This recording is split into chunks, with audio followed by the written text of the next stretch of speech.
everyone. Good morning. Welcome to day 2 of our LVMH-SMU Luxury Research Seminar. I hope you have a great time last night. Okay, I'm Cynthia. I'm from Louis Vuitton. I'm in charge for Indonesia and Malaysia. And today I'll be chairing these sessions of emerging luxury research issues. And today we'll have 4 topics to be presented. And I would like to welcome our first presenter, Professor Oliver. Okay. Come on board to share about a very interesting topic. I'm actually looking forward to it, the limited edition of luxury products. So without further ado, I'll give You know, applauding before the presentation. That's investment under uncertainty. Well, it's actually my privilege and pleasure to talk to you about limited editions today. It's also kind of interesting because 2 years ago, at this very place, I talked to an LV person, and the person said, well, we don't really know how to limit the number of products we make. And I thought, hey, this is not such a difficult question. I mean, I probably can do something about it. But the truth is, I can do a little bit, and I'm not done yet after 2 years. It's kind of a lot more complicated than one may think. And in fact, I got help from an old friend of mine, Chris Helson. He teaches at Hong Kong University of Science and Technology, and another guy, Michael Wundt, he is professor in Zurich. So it's kind of an international effort. So basically, what is a limited edition? I don't know. At this point, we look at limited editions by limiting the number of units. Okay? So this is just one thing. It's a very important thing, but it's just one thing.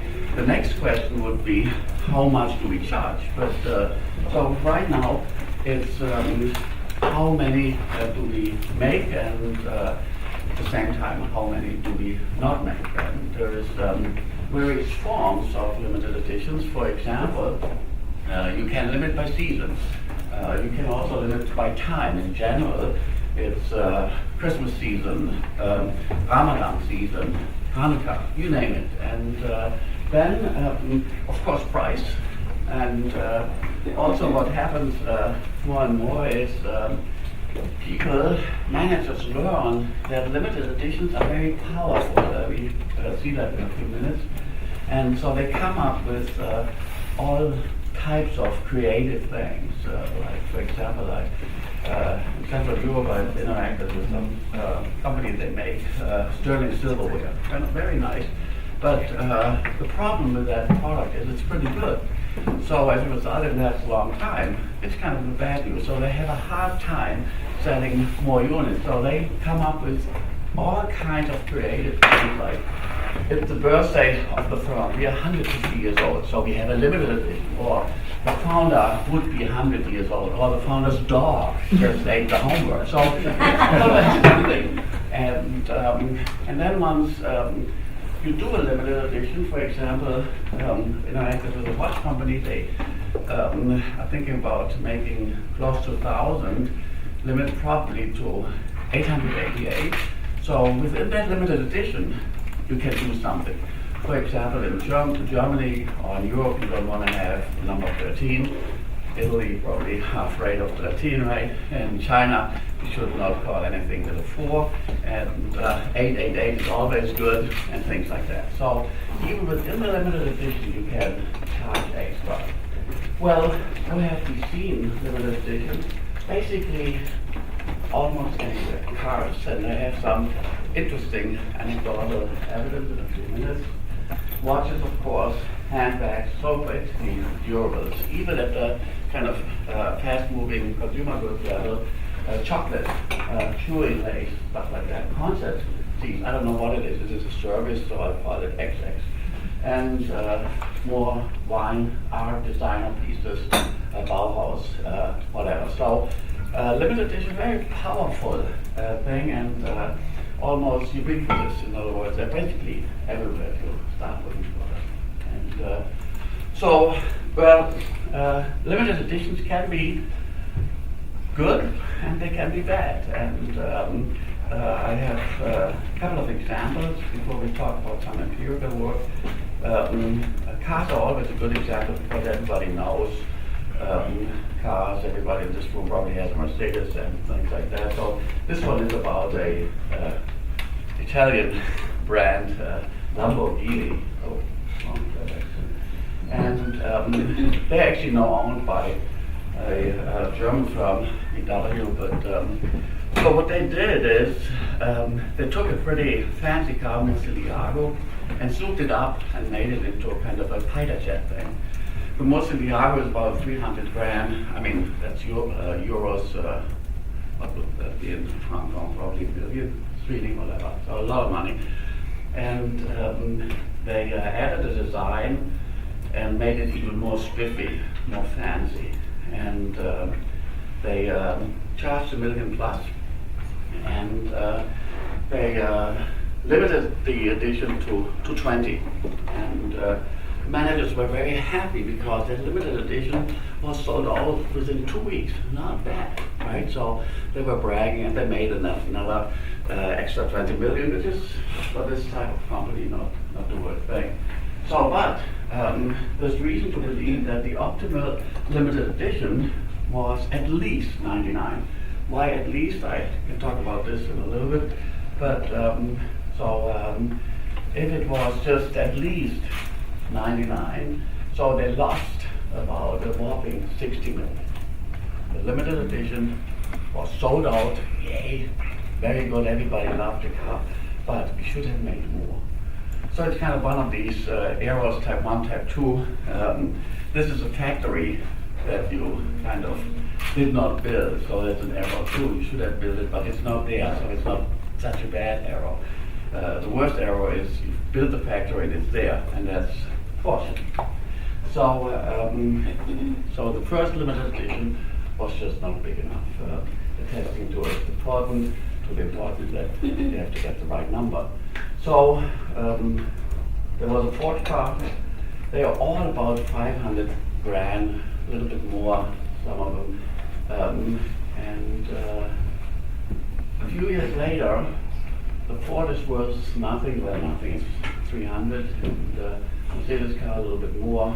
Porsche car about 660, and the Ferrari a whopping 2 million plus. I've checked last week. You can actually also pay up to 3 million for that car. So where does that come from? I mean, they're all averages. Well, Ford made as many as you want. Mercedes, the GSLR, also made as many as you want. Porsche tried the hand at the limited edition and said we only make 1,500. And in this segment, just like when it comes to fancy handbags or fancy watches, fancy wine, there's a lot of connoisseurs out there. They basically know the market. They are not stupid.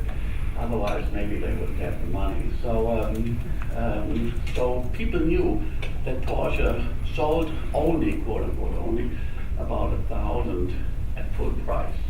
The rest, they kind of gave an extra 9/11 or whatever, you know, have dinner with a owner, things like that. So Ferrari, they made $399.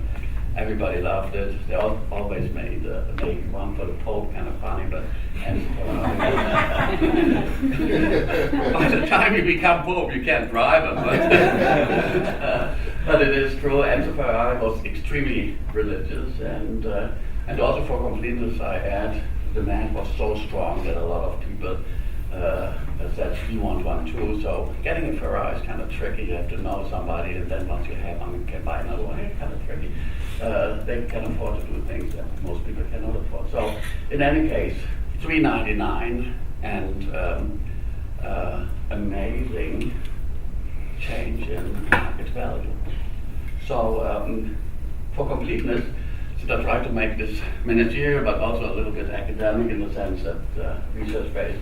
There's interest rates that may mediate the results because people have moved into investment type luxury goods like the kind of old Louis Vuitton bag used to be $1,000, now it's 10,000. Because you get the money back. And plus, of course, brand. Ferrari is slightly more exciting than before. All right. So, in a nutshell, you can make the X, the quantity, too big or too small. Two types of errors. One is even worse than the other, but each of them amount to an error. So how can we get guidance? What can we do? How can we kind of also eventually tell the manager, do this, do that? And naturally, you look around and you look at commodity theory.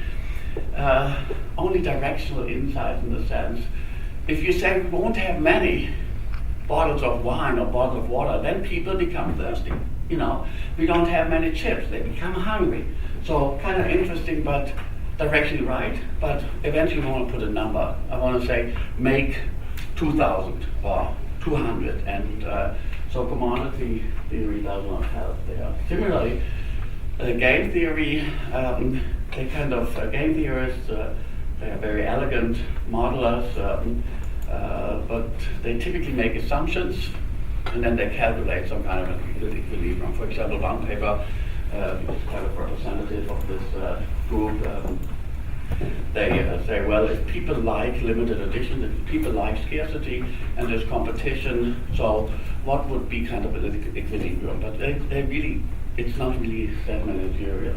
Similarly, statistics, econometrics, limited edition is few, and I looked at a stat. Where do we deal with few? Not really. Poisson, you have a rare event. But what's rare? Kind of tricky. Same with the Fisher-Triplett theorem.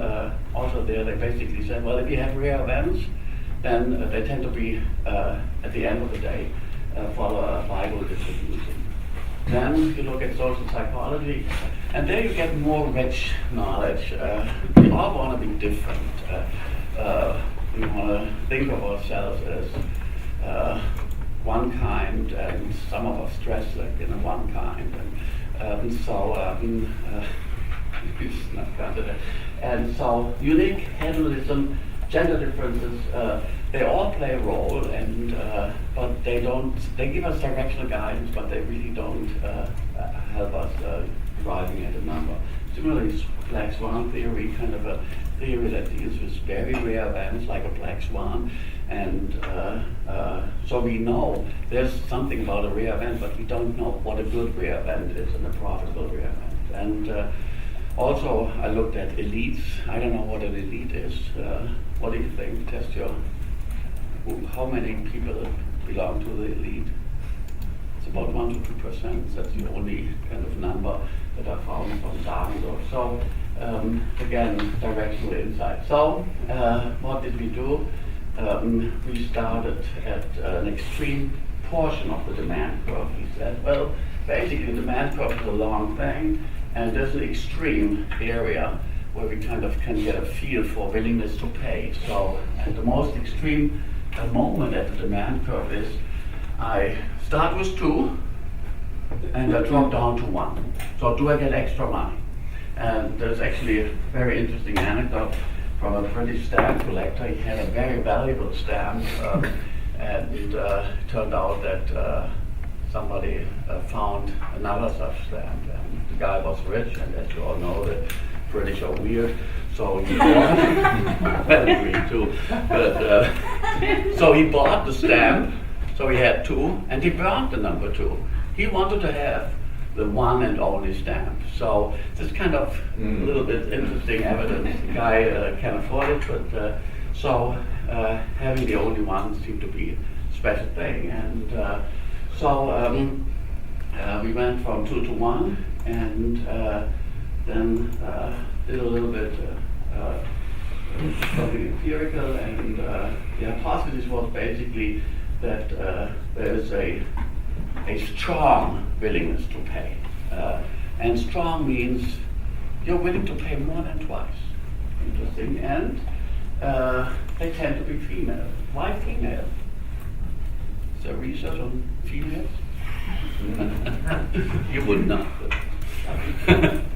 Some psychologists suggest that females are stronger willed than males, and they look at more details. So kind of interesting, stronger willed.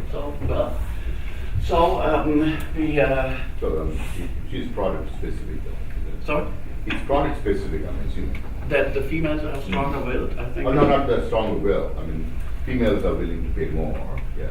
Right. I mean, would it apply to automobiles like your Ferraris, or would it apply to handbags, or like Yeah, you're actually already talking about another hypothesis, but we don't know. We don't know. We came up with this experiment. And, doing an experiment along these lines is really tricky. To come up with this experiment took a long time because you have to have two things that kind of can, and one of them vanishes, and then you kind of still can ask. So this was the best thing we came up with. Two tiny vases, each of them $500, 5,000 Hong Kong, or maybe 3,000 Sing dollars. And so this person purchased the two vases at an antique store, and there's no replacements. I mean, it's not a vase like you go to Crate and Barrel. And then while the person wraps the vases, one breaks. And then the question is, so how much would you pay? There's only one left. And 2 to 1, the extreme location of the demand curve. And it turned out that about a third are willing to pay more than twice. That's kind of surprising. Make it a fifth, make it a fourth, I don't care. It's a lot, 5 minutes, okay. So I think it's kind of surprising that a lot of people are willing to pay more than double. So in other words, which is basically you do get to break one and you make money. So it's interesting phenomenon. And gender-wise, I already pre-announced something along these lines. Out of those with a high willingness to pay, approximately two-thirds were female. So I call it preliminary support for H1 and H1A, H1B. And it's kind of interesting. It's overall directional insight, and it's segment-specific insight because, as we all know, gender is the segmentation variable, and the females are stronger willed, exhibit a larger willingness to pay. What you just alerted to, we don't know yet, but I think in any category, female consumers may possess a higher willingness to pay. I think it probably pertains to handbags, probably pertains to shoes, to be a little bit stereotypical. But when it comes to cars, I don't know. But but I think it's an interesting first peek at what's going on. Next, we kind of, and this is one of these things, the kind of asymmetric thing between production of knowledge and consumption. We work on this for a long time, and then we present it in 20 minutes. So to come up with limited edition as small portions, that kind of was to us quite some work. I mean, what is a limited edition? What is small portion? It's got to be small relative to something. So, so what is a small portion? And to add a little detail, I think as a category grows, the absolute value of the limited edition should grow. But also, as a category grows, the portion should decline. So, and we again did some empirical analysis, and kind of interesting. These are averages, but there's surprisingly little variance around these averages. So if you have 10 in the category, it's typically 1 or 2. I mean, what else could it be? Could it be 8? But it's typically 1 or 2. It's not 3, it's not 4. And this is actually data from Central Europe, a couple of countries. And then, as you can see, and if you take a log, it's even prettier. But the bottom line is the percentage shrinks. If you have a sizable category, and it's basically 1%, so it's almost like the elite.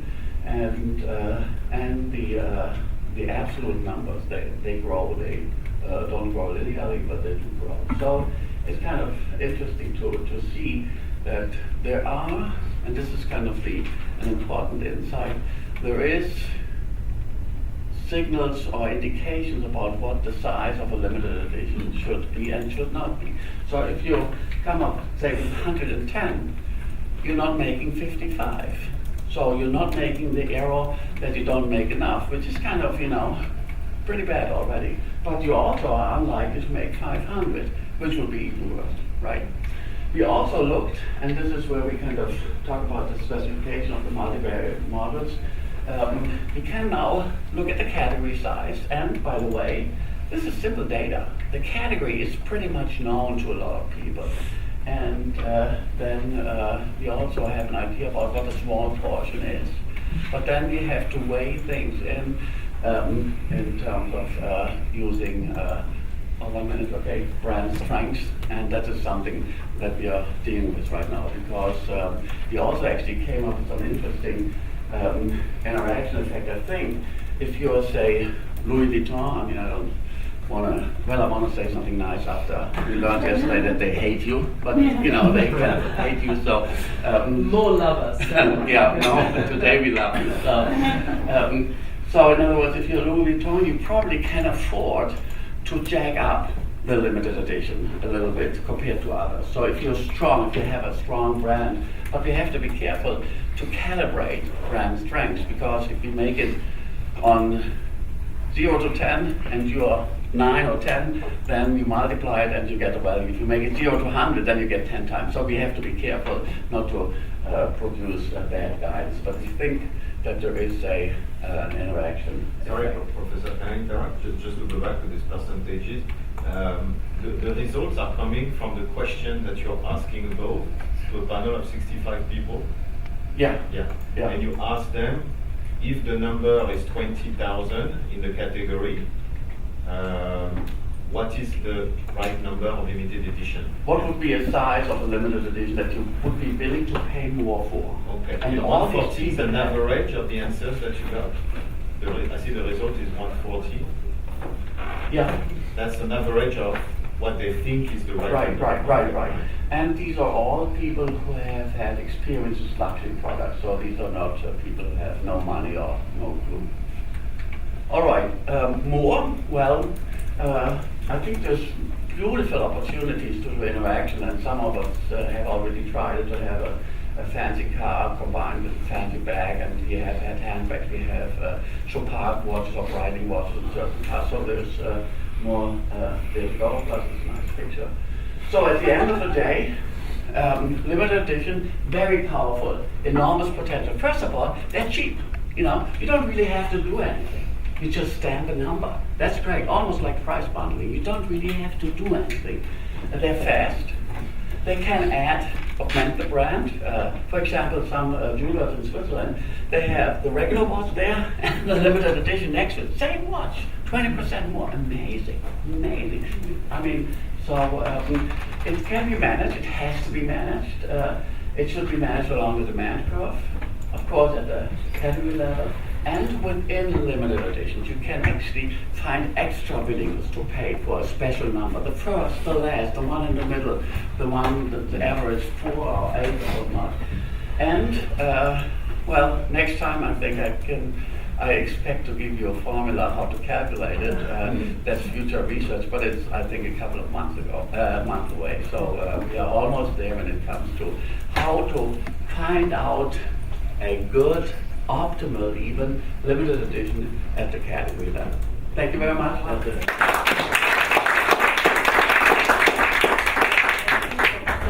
I think we'll leave the more further Q&A sessions toward the end. Yeah.